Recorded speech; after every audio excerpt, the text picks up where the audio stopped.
Hello everybody, you can call me Hunch. Today we're going to be talking about how Stacks is becoming too hard to ignore, right? They're integrating with Rootstock, they're partnering, some of the protocols like Zest are partnering with Babylon Labs. The flexibility that this, whether it's protocol, with the programming language, or whatever the case may be, is showing significant ability to adapt to the playing field. And now we have institutional players making institutional grade wallets, right, for Stacks digital assets under Anchorage Digital. Right, Anchorage Digital, I believe, is one of the older players in the field. I believe they used to be Bitcoin, but you can correct me. But it really just has me thinking that I think the whole market really doesn't know where this is going, and I feel like Stacks people do, right? Last bull run, Ethereum on-chain swaps, I remember the 115 gas fees. They're all still begging for this L1 type of situation. We get, and we might get that with Tap and Track, right? But they even partner with ICP. But if you look, Stacks is a different L2, right? It's got this SBTC peg, decentralized peg, right? And I'd be curious how it kind of works on Arbitrum and Optimism. But my feeling is that it bloats the chain, right? Because if they use real ETH or they use their own token or whatever the case may be, that's why you get these crazy gas fees. Right now, Bitcoin gas fees can go crazy, but if volume goes crazy on SBTC, right, it doesn't mean the gas fees on the L1 are going to go absolutely crazy, right? Because it just hashes on there. Now, what is interesting, what is happening is volume, and I think market cap just flipped Polygon, which is an L2 on Ethereum, right? And L2s being relatively new compared to Ethereum.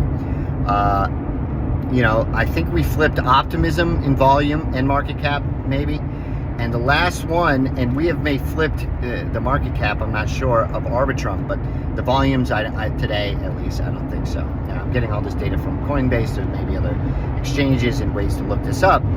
But what you're starting to see is the resurgence as, or Bitcoin as the dominant crypto, right? Last cycle, you had this huge outperformance of ETH, right? And some of that has to do with the size of the market caps and so on and so forth. But now, I think Stacks is going to outperform Ethereum and all of its L2s. And now that we're further into the cycle, and Solana is huge, right? You may have wanted to been more in Solana 6 months ago or a year ago, right? But now I feel like you want to be in Stacks. And Stacks still performed well, right? I think it's up to like 350% to Bitcoin to 150%. So just really interesting. I think people are underestimating the infrastructure play, which is Stacks. I think institutions trust Stacks. I think they do. I think there's an economic incentive to trust Stacks with the interest rate of 9% for staking on the network and securing the network, or the liquid staking if you want to get more Stacks for your clients. Whatever the case may be, they're developing this moat of an interest rate, of quick block times with 5-second block times, of the brightest minds in all of crypto. I swear, I know these people. I've talked to these people, right? Not in real life, but over Twitter, over Discord, FaceTime, whatever the case may be.